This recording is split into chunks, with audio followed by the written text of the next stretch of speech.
Dear students, this is Praveen Kumar Agarwal from Management Department. Welcomes you in my today's lecture of Principles of Economics.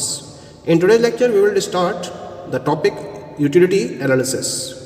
यानी कि आज के lecture में हम utility analysis के topic को स्टार्ट करेंगे और इस यूटिलिटी एनालिसिस में हम डिफरेंट टॉपिक्स को कवर करेंगे. कौन कौन से टॉपिक्स कवर करेंगे हम इस यूटिलिटी एनालिसिस में? The first one is the concept of utility, second one is the concept of total utility, average utility and marginal utility. इसके साथ साथ हम डिस्कस करेंगे relation between total utility and marginal utility. इसके साथ साथ law of diminishing marginal utility को discuss करेंगे. इसके बाद law of equi marginal utility को हम डिस्कस करेंगे. ठीक है, तो पहले हम बात करते हैं about the concept of utility. क्या मतलब होता है यूटिलिटी का? यूटिलिटी यानी कि यूजफुलनेस. जब हम इकोनॉमिक्स के पॉइंट ऑफ व्यू से यूटिलिटी को डिफाइन करते हैं तो इसका मतलब होता है the quality of a commodity or the quality of a service on the basis of which the needs of humans are satisfied, because we are having different type of needs and wants, and for completing these particular needs and wants we consume some of the product. और जब हम इन product के basis पर अपनी needs को satisfy करते हैं तो जो इनके अंदर एट्रीब्यूट्स होते हैं, जो इनके अंदर क्वालिटी अवेलेबल होती है, इसके बेसिस पर हमारी नीड्स सेटिस्फाइड होती हैं. तो हम कमोडिटी या सर्विस की इस क्वालिटी को या इस एट्रीब्यूट को उनकी यूटिलिटी के नाम से जानते हैं. यानी कि सिंपल वर्ड्स में हम कह सकते हैं कि want satisfying power of a commodity और सर्विस इज कॉल्ड यूटिलिटी. यानी कि जब हम किसी भी पर्टिकुलर कमोडिटी के रेफरेंस में उसकी वांट सेटिस्फाइंग पावर की बात करते हैं तो जो उसकी वांट या नीड सेटिस्फाइंग पावर है उसको हम यूटिलिटी के नाम से जानते हैं. पॉइंट क्लियर हो रहा है? ठीक है, क्योंकि हम डिफरेंट टाइप की कमोडिटीज को क्यों कंज्यूम करते हैं? क्योंकि वो हमारी नीड को कंप्लीट करने की कैपेसिटी रखती हैं. और किसी भी कमोडिटी की किसी भी कंज्यूमर के रेफरेंस में जो उसकी नीड सेटिस्फाइंग या वांट सेटिस्फाइंग कैपेसिटी है या पावर है उसको हम उसकी यूटिलिटी के नाम से जानते हैं. इसका मतलब ये हुआ कि जिस पर्टिकुलर प्रोडक्ट की यूटिलिटी कंज्यूमर के लिए रहती है, कंज्यूमर केवल उसी पर्टिकुलर प्रोडक्ट को परचेज करेगा. जिसकी यूटिलिटी उसके लिए नहीं होगी उस प्रोडक्ट को वो परचेज नहीं करेगा. यूटिलिटी को हम प्रॉपर्ली मेजर भी कर सकते हैं और इसको मेजर करने के लिए हम कार्डिनल नंबर्स का यूज़ करते हैं और इसको हम एक यूनिट देते हैं that is known as the utils. तो जो कंज्यूमर्स के द्वारा यूटिलिटी ड्राइव की जाती है उसको हम यूटिल्स में मेजर कर सकते हैं. ये कार्डिनल अप्रोच कहलाती है यूटिलिटी की. ठीक है, जैसे 1 यूटिल्स, 2 यूटिल्स, 3 यूटिल्स, 4 यूटिल्स, जो यूटिलिटी मिली आपको उसको आप कार्डिनल नंबर के टर्म्स में भी डिफाइन कर सकते हो, जैसे 1, 2, 3, 4 यूटिल्स, इस तरीके से. Okay, now we will discuss about the concept of total utility. क्या मतलब होता है टोटल यूटिलिटी का? जब हमें अपने किसी भी नीड को सेटिस्फाई करना होता है तो हम क्या करते हैं, उस कमोडिटी की डिफरेंट नंबर ऑफ यूनिट्स को कंज्यूम करते हैं. तो जब हम किसी भी कमोडिटी की नंबर ऑफ यूनिट्स को कंज्यूम करते हैं तो जितनी नंबर ऑफ यूनिट्स को कंज्यूम करने के बाद जो हमें सेटिस्फैक्शन मिलता है तो हम उसको यूटिलिटी के वे में डिफाइन करते हैं. तो उस पर्टिकुलर कमोडिटी की अगर हमने n नंबर ऑफ यूनिट्स को कंज्यूम किया तो उन n नंबर ऑफ यूनिट से मिलने वाली जो कंप्लीट यूटिलिटी है उसको हम टोटल यूटिलिटी का नाम देते हैं. इसका मतलब जो TU है, this is the sum total of utility derived from the consumption of all the units of a commodity. मान लीजिए या हम इसको दूसरी तरह से डिफाइन कर सकते हैं. मान लीजिए कि मैंने एक पर्टिकुलर यूनिट को कंज्यूम करा, एग्जाम्पल में मैंने डिफाइन कर रखा है इसको, और उससे मुझे 10 यूटिल्स की यूटिलिटी मिली. सेकेंड यूनिट को कंज्यूम करा तो उस पर्टिकुलर इंडिविजुअल यूनिट से मुझे 9 यूटिल्स की यूटिलिटी मिली. थर्ड यूनिट को कंज्यूम करा और उसकी वजह से मुझे 8 यूटिल्स की यूटिलिटी मिली. तो इन तीनों के बेसिस पर जो कंबाइंड यूटिलिटी मिली वो कितनी हो गई? 10 + 9 + 8 यानी कितनी हो गई वो? 27 यूटिल्स. तो इस 27 यूटिल्स को मैं 3 यूनिट की टोटल यूटिलिटी के नाम से जानूंगा. तो इसका मतलब प्रॉपर डेफिनेशन क्या होगा इसकी कि TU जो होता है it is the sum total of utility derived from the consumption of all the units of a commodity. तो सिंपल फॉर्मूला क्या जाएगा इसका? TU is equal to summation of MU. यानी कि जितनी भी यूनिट्स आप कंज्यूम कर रहे हो उनकी मार्जिनल यूटिलिटी को मैं अगर इंडिविजुअल बेसिस पर ऐड कर दूं तो मुझे क्या मिल जाएगी? I will get the value of total utility. Point clear हो गया? ठीक है, एग्जाम्पल भी क्लियर हो गया इसका. Now come to the next concept of utility. This is known as the average utility. क्या मतलब है एवरेज यूटिलिटी का? अगर हम टोटल यूटिलिटी को नंबर ऑफ यूनिट्स जितनी हमने कंज्यूम कर रही है उससे डिवाइड कर दें तो हमें क्या मिल जाएगा, एवरेज यूटिलिटी मिल जाएगी। एवरेज को कैलकुलेट करने का तरीका ये होता है, टोटल को नंबर ऑफ ऑब्जर्वेशन से डिवाइड कर दें, तो टोटल वैल्यू को जब हम नंबर ऑफ ऑब्जर्वेशन से डिवाइड कर देते हैं तो हमें मिल जाती है वैल्यू किसकी, एवरेज यूटिलिटी की। तो इसका मतलब हम किसको कैसे डिफाइन कर सकते हैं, it is defined as the ratio of total utility and total number of units consumed of the commodity. तो जिस कमोडिटी की यूनिट्स को हम कंज्यूम कर रहे हैं, जितनी यूनिट्स हमने उसकी कंज्यूम करी और उससे जितनी टोटल यूटिलिटी मिली, तो जब टोटल यूटिलिटी को नंबर ऑफ यूनिट से डिवाइड कर देंगे तो हमें एवरेज यूटिलिटी मिल जाती है। यानी कि एवरेज यूटिलिटी का फॉर्मूला क्या होगा, AU is equal to total utility divide by N। Per unit total utility is known as average utility. Example के तौर पर मान लीजिए कि 3 यूनिट्स को अगर कंज्यूम किया गया कंज्यूमर के द्वारा और उससे उसे टोटल यूटिलिटी मिली कितने की, 27 यूटिल्स की।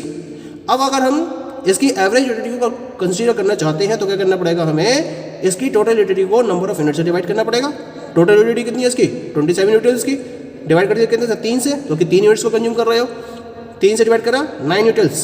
तो इन 3 यूनिट्स की जो एवरेज यूटिलिटी है वो कितनी आ गई, that is equal to 9 utils.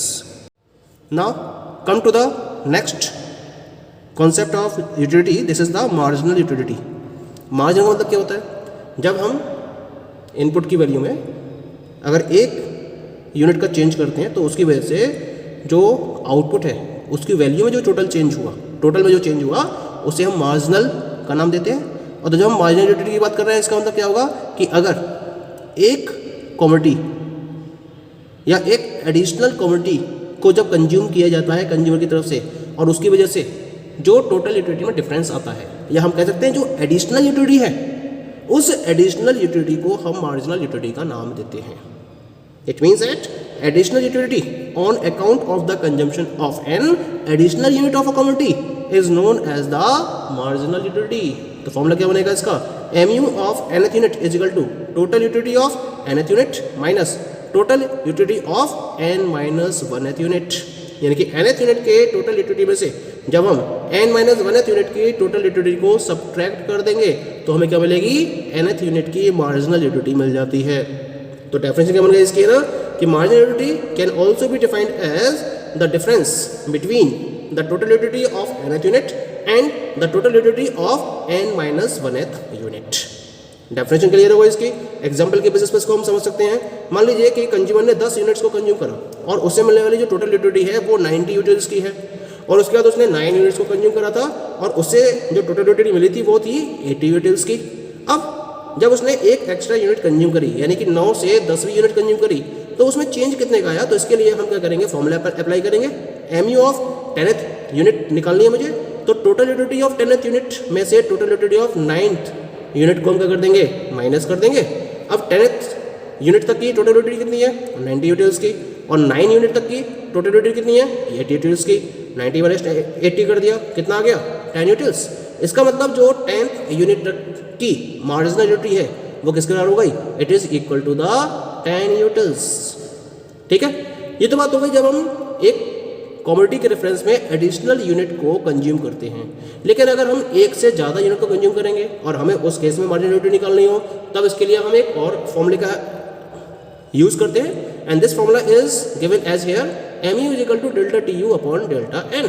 यानी कि change in the total utility को जब हम change in number of units से डिवाइड कर देते हैं तो उसके बेसिस पर जो वैल्यू मिलती है उसको हम मार्जिनल यूटिलिटी का नाम देते हैं। या हम कह सकते हैं marginal utility can be defined as the ratio of the change in total utility and the change in the total units of a commodity consumed. Example के तौर पर अगर इस फॉर्मूले का यूज करेंगे तो मार्जिनल यूटिलिटी कैसे निकालेंगे। मान लीजिए कि 10 यूनिट्स को कंज्यूम करा और उससे मिली 90 यूटिल्स की यूटिलिटी, और 7 यूनिट्स को कंज्यूम करा था उससे यूटिलिटी मिली 75 यूटिल्स की। ठीक है, अब अगर मुझे निकालना है कि इस केस में मार्जिनल यूटिलिटी कितनी होगी, तब मुझे यहाँ पर MUN equal to TUN minus TUN minus 1 वाले फॉर्मूले का अप्लाई नहीं कर सकता। तब कौन सा फॉर्मूला अप्लाई करना पड़ेगा मुझे यहाँ पर, mu equal to delta TU upon delta n वाला फॉर्मूला, और डेल्टा TU कितना जाएगा यहाँ पर 90 माइनस 75, क्लियर, और डेल्टा n कितना जाएगा यहाँ पर 10 माइनस 7। पहले 10 यूनिट्स कंज्यूम कर रहे थे और अब 7, तो डिफरेंस कितना हो गया 10 माइनस 7। 90 और 75 का डिफरेंस आ गया 15 और 10 माइनस 7 का डिफरेंस आ गया 3। डिवाइड कर दिया 5 यूटिल्स। तो यहाँ पर जो मार्जिनल यूटिलिटी है it will be equal to 5 utils. तो इस तरह से हम मार्जिनल यूटिलिटी को डिटरमाइन कर सकते हैं। Now we will discuss the relation among TU, AU and MU। तो टोटल यूटिलिटी, एवरेज यूटिलिटी और मार्जिनल यूटिलिटी, इनके रिलेशनशिप को हम एक टेबल के हेल्प से प्रॉपर्ली डिफाइन कर सकते हैं। तो किस तरह से ये टेबल फॉर्म की जा सकती है? तो you can have a look over this particular table. ठीक है, यहाँ टेबल में मैंने number of units of a commodity consume को शो करा, इसके बाद टोटल यूटिलिटी यानी कि TU को रिप्रेजेंट किया है, इसके बाद एवरेज यूटिलिटी यानी कि AU को डिटरमाइन किया है, और इसके लिए फॉर्मूला अप्लाई करेंगे हम क्या? TU upon N। इसके बाद मार्जिनल यूटिलिटी, इसको डिटरमाइन करने के लिए हम क्या फॉर्मूला अप्लाई करेंगे? TUN minus TUN minus 1। तो जब आप 0 यूनिट्स को कंज्यूम कर रहे हो तो ऑब्वियसली टोटल यूटिलिटी 0 होगी, एवरेज यूटिलिटी इसकी डैश और मार्जिनल यूटिलिटी डैश हो जाएगी। अब आपने करा एक यूनिट को और एक्स्ट्रा कंज्यूम करा, तो जो एक एक्स्ट्रा कंज्यूम करी यूनिट, तो टोटल यूटिलिटी कितनी मिली इससे? 12 की। ठीक है, इसके बाद देखो जब आपने एक यूनिट और बढ़ा दी तो टोटल यूटिलिटी कितनी हो गई? अब 12 से बढ़कर 22 हो गई। इसके बाद आपने टोटल यूटिलिटी और बढ़ाई, नंबर ऑफ यूनिट्स और बढ़ाई, 1 से बढ़कर 2 से बढ़कर 3 हो गई, TU बढ़कर 30 हो गई, 3 से बढ़कर 4 हो गई TU, 30 से बढ़कर 36 हो गई, 4 से 5 हो गई यूनिट्स, 36 से बढ़कर 40 हो गई TU, ऐसी 5 से बढ़कर 6 यूनिट्स हो गई तो TU 40 से बढ़कर 42 हो गई। जब यूनिट 6 से बढ़कर 7 हो गई तो TU 42 से बढ़कर अब 42 ही रही, अब ये कांस्टेंट हो गई। फिर 7 से बढ़कर 8 हो गई तो जो TU है वो 42 से घटकर 40 रह गई। अब इसके करेस्पॉन्डेंस मुझे AU की वैल्यू निकालनी है, तो AU के लिए क्या करना पड़ेगा? मुझे TU को डिवाइड करना पड़ेगा N से। तो थर्ड कॉलम को देखिए यहाँ पर है ना, तो थर्ड कॉलम में कैसे निकालेंगे? पहले यूनिट के लिए 12/1 यानी कि 12 आ गया, सेकंड यूनिट के लिए 22/2 यानी कि 11 आ गया, 30/3 यानी कि 10 आ गया, 36/4 यानी कि 9 आ गया, 40/5 यानी कि 8 आ गया, 42/6 यानी कि 7 आ गया, 42/7 यानी कि 6 आ गया, 40/8 यानी कि 5 आ गया। तो इस तरह से हमें क्या मिल रही है? We are getting the value of average utility. Point clear हो गया? अब निकाल लिया मुझे मार्जिनल यूटिलिटी, तो उसके लिए क्या करना पड़ेगा? मुझे nth यूनिट की टोटल TU में से n-1th यूनिट की TU को माइनस करना पड़ेगा। अब जैसे मान लीजिए फर्स्ट यूनिट की बात करेंगे, तो फर्स्ट यूनिट में TU थी 12 और जैसे प्रीवियस यूनिट की TU थी 0, तो 12 माइनस 0 कितना हो गया? 12 हो गया। एज ए सेकेंड यूनिट की अगर MU निकालनी है तो 22 में से 12 को माइनस करना पड़ेगा, value will be 10। Third unit के लिए MU 30 माइनस 22 यानी कि 8। फोर्थ यूनिट के लिए MU 36 माइनस 30 यानी कि 6। फिफ्थ यूनिट के लिए MU 40 माइनस 36 यानी कि 4। सिक्स यूनिट के लिए MU 42 माइनस 40 यानी कि 2। सेवन्थ यूनिट के लिए 42 माइनस 42 यानी कि 0 और एट्थ यूनिट के लिए 40 माइनस 42 यानी कि -2। तो यहाँ पर आपको क्या रिलेशन दिखाई दे रहा है? जैसे जैसे number of units of a commodity consumed increase होती चली जा रही हैं, उसके अकॉर्डिंग TU लगातार क्या हो रहा है? इंक्रीज हो रहा है। फिर 6 यूनिट में जाने के बाद ये कांस्टेंट हो गया और उसके बाद ये घटना स्टार्ट हो जाता है, कम होना स्टार्ट हो जाता है। और उसके साथ साथ जो AU है वो लगातार क्या हो रही है? लगातार डिक्रीज हो रही है AU। लेकिन MU क्या कर रही है? MU पहले तो डिक्रीज हो रही है लगातार, और लगातार डिक्रीज होने के बाद फिर ये 0 हो जाती है, और 0 होने के बाद ये नेगेटिव में पहुंच जाती है। 0 कब होती है? जब TU की वैल्यू मैक्सिमम है। तो जब टोटल यूटिलिटी अपने मैक्सिमम पॉइंट पर पहुंचती है उस समय MU की वैल्यू 0 हो जाती है, और जब TU घटना स्टार्ट होती है, डिक्लाइन होना स्टार्ट होती है, तब MU नेगेटिव में पहुंच जाती है। जबकि AU क्या है? AU लगातार डिक्रीज होती चली जाती है। So this is the relation among TU, AU and MU। That is clear to you? तो इस तरह से हम इन तीनों के बीच के रिलेशन को प्रॉपर्ली डिफाइन कर सकते हैं। Thank you.